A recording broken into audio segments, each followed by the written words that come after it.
So Sunitha గారు reel పెట్టారు, దానికి ఆన్సర్ ఈ రీల్. సో లాస్ట్ వరకు చూడండి. సునీత గారు మీరు చెప్పారు, ఫస్ట్ నేను పాయింట్ వైజ్ వెళ్తాను.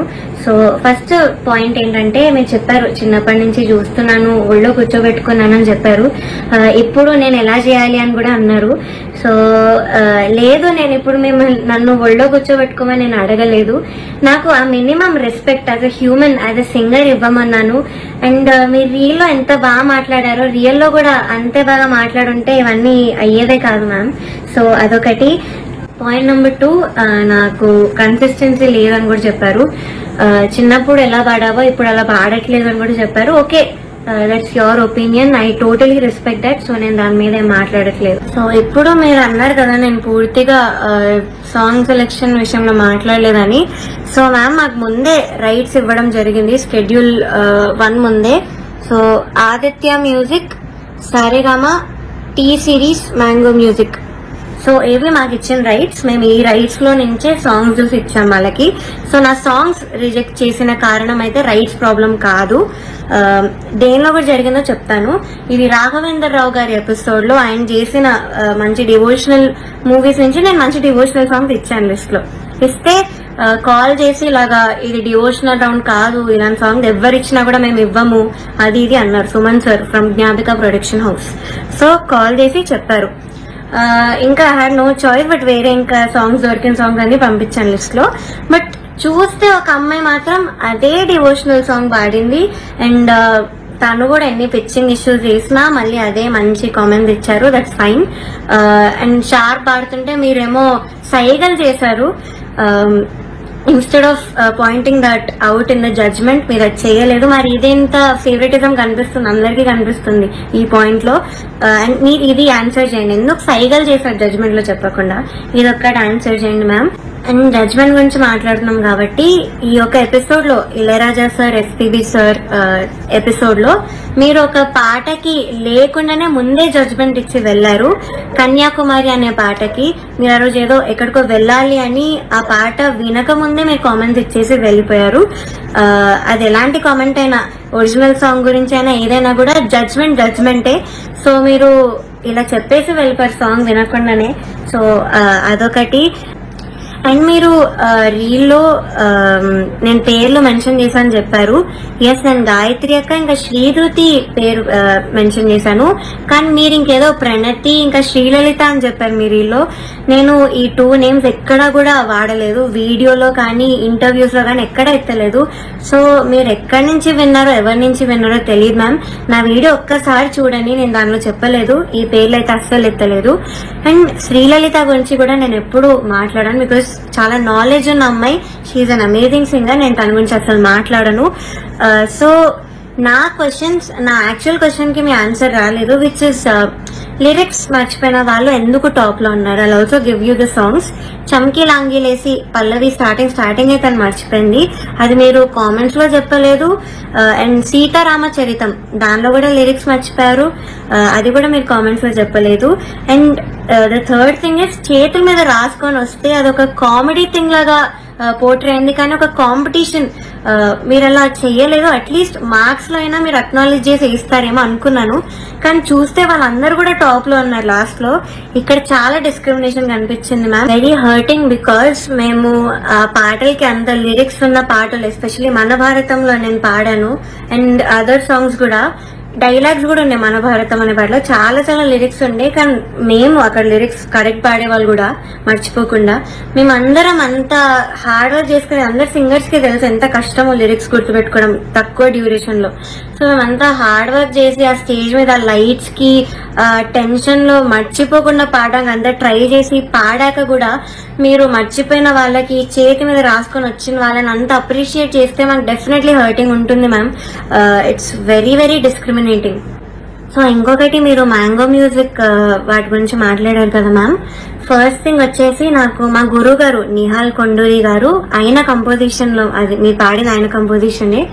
సో అయినా ఇలాగా ఎవరెవరు అవైలబుల్ ఉన్నారు కోరస్ పాడడానికి అంటే ఐఎమ్ ఇంట్రెస్టెడ్ సార్ అని నేను చెప్పాను. సో నాకు ఆపర్చునిటీ అలా వచ్చింది. సో ఇంకొకటి ఏంటంటే మీరు అన్నారు నిన్ను మీ మదర్ని సేఫ్ గా పంపిమని నేనే చెప్పాను అని. మ్యామ్ ఫస్ట్ థింగ్ మా మదర్ రాలేదు ఆ రోజు, మా మదర్ని అలో కూడా చేయలేదు, నేను ఒక్కదాన్ని వచ్చాను. నాతో పాటు మీ అసిస్టెంట్ అక్క వచ్చారు, బికాజ్ అక్క ఇక్కడే ఉంటారంట ఇంటి పక్కన, అందుకే వచ్చారు. So my mother was not there ఆ రోజు, వేరే వాళ్ళ ఒక మదర్ వచ్చారు. సో నన్ను పికప్ చేసుకున్నప్పుడే మా మదర్ కిందకు వచ్చి అక్కతో అయితే చెప్పారు, నైట్ ప్లీజ్ డ్రాప్ చేసి వెళ్ళండి, ఇది మాత్రం నేను రిక్వెస్ట్ చేస్తున్నాను మిమ్మల్ని అని అడిగితే ఓకే అన్నారు అక్క. సో అలా మా మదర్ ముందే అడిగారు డ్రాప్ చేయమని.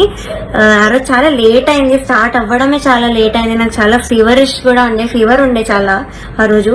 సో వెళ్ళేటప్పుడు అక్క మాత్రం నన్ను డ్రాప్ చేసి వెళ్ళారు అని చెప్పారు కూడా, మా ఇల్లు మీ ఇంటి పక్కనే, సో అందుకే నాకు కుదిరిందని కూడా చెప్పారు.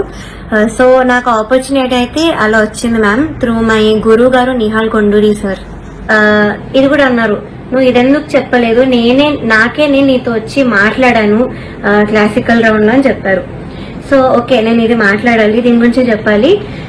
సో ఏమైందంటే నేను పాడలేను పల్లవైన అనే పాట పాడాను క్లాసికల్ రౌండ్ లో. యాజ్ మ్యామ్ చెప్పినట్టు క్లిక్ ఒకటి వెళ్ళింది, మృదంగం ఒకటి వెళ్ళింది. So I had to follow click follow అయి నేను పాడాను, ఐ డెంట్ మిస్ ఎనీ స్వరం. కానీ మిస్ అవ్వకపోయినా కామెంట్స్ లో ముగ్గురులో ఒక జడ్జ్ నుంచి నాకు అక్కడ స్వరం పోయింది కదా, తప్పులు అవుతూ ఉంటాయిలే అన్న కామెంట్ వచ్చింది. సో అది మార్క్స్ మీద ఎఫెక్ట్ అవుతాయేమో అని నేను అప్సెట్ అయ్యాను. ఆఫ్ కోర్స్ అప్సెట్ అయ్యాను, కాంపిటీషన్ ఉన్నప్పుడు నా ప్లేస్ లో ఎవరైనా అప్సెట్ అవుతారు అని మేబీ మీరు చెప్పినట్టు బీయింగ్ 19 year old నా ఏజ్ కూడా ఇష్యూ ఏమో, బట్ నేను అప్సెట్ అయ్యాను.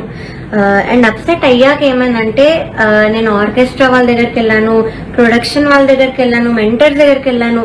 సార్ ప్లీజ్ మీరు ఈ జడ్జెస్ కి పాస్ చేయండి, నా తప్పు లేదు అక్కడ, కానీ కామెంట్స్ అలా వచ్చేసి నాకు కొంచెం భయం వేస్తుంది మార్క్స్ లో పడుతుందేమో అని.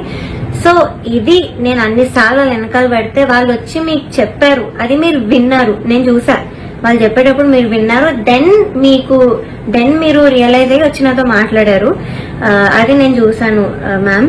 సో అంతేగాని మీరు వచ్చి మీరు రియలైజ్ అయ్యి నేను అప్సెట్ కనిపిస్తున్నాను అయితే మీరు మాట్లాడలేదు. అప్పుడు కూడా మీరు ఎలా మాట్లాడారు అంటే ఊరికే అప్సెట్ అయిపోతున్నారు అన్న వేలో మీరు మాట్లాడారు, ఐ స్టిల్ రిమెంబర్. అండ్ మీరు ఇంకో మాట అన్నారు మ్యామ్, అన్నిటికంటే హర్ట్ఫుల్ ఉన్న మాట అది నాకు, రోడ్ మీదకి వచ్చి ఇంటర్వ్యూలు ఇస్తున్నాం అది ఇస్తున్నాం అని మీరు అన్నారు. ఒక 19 year old ని పట్టుకొని అనే మాట అయితే అది కాదు మ్యామ్. అండ్ నేను రోడ్ మీద ఇవ్వలేదు మ్యామ్, నేనేం ధర్నాలు చేస్తూ అలా చేయలేదు. ఫస్ట్ ఆఫ్ ఆల్ మా ఇంటి నుంచే జూమ్ ఇంటర్వ్యూస్ అటెండ్ అయ్యాను, అండ్ ఆఫీసెస్ కి వెళ్ళే నేను ఇంటర్వ్యూ ఇచ్చాను. సో రోడ్ మీద అయితే నేను I didn't create any nuisance. So మీరు ఆ మాట అనడం మాత్రం is very very wrong ma'am, I didn't expect that from you. And ma'am మీరు ఇంకొకటి అన్నారు, నేను ఏదో రెవల్యూషనరీగా ఏదో చేశాను, ఏదో మాట్లాడానని. సో అది కీరవాణి గారు ఇలా వెడ్డింగ్ షోస్ లో పాడే సింగర్స్ గురించి ఇలా అన్నారు కదా. సో నేను యాక్చువల్ స్టేట్మెంట్ ఏమన్నారో అది నేను చెప్తాను. వెడ్డింగ్స్ లో పాడే వాళ్ళు నా దృష్టిలో సింగర్స్ కాదు అని అయితే సార్ అన్నారు. సో అది మీరు సార్ ఒపీనియన్ అని కూడా అన్నారు రీల్లో. సో అది నాకైతే ఒక ఇన్సల్ట్ లా అనిపించింది మ్యామ్, బికాస్ ఫర్ ఎగ్జాంపుల్ అంటే ఒపీనియన్ కి ఇన్సల్ట్ కి చాలా డిఫరెన్స్ ఉంది. సో నేను దానికి ఎగ్జాంపుల్ కూడా ఇస్తాను. ఇప్పుడు నువ్వు చేసే పని నాకు నచ్చదు అంటే అది ఒపీనియన్, నువ్వు చేసే పని అసలు అది నువ్వు మంచివే కాదు, నువ్వు పని చేస్తే నువ్వు మంచోడివే కాదు అని అంటే దట్స్ అన్ ఇన్సల్ట్. సో నాకు ఇది ఇన్సల్ట్ అనిపించింది and it's my opinion ma'am. Also మీరు ఒక వర్డ్ అన్నారు, ఓటమిని తీసుకోలేకపోతుంది అని.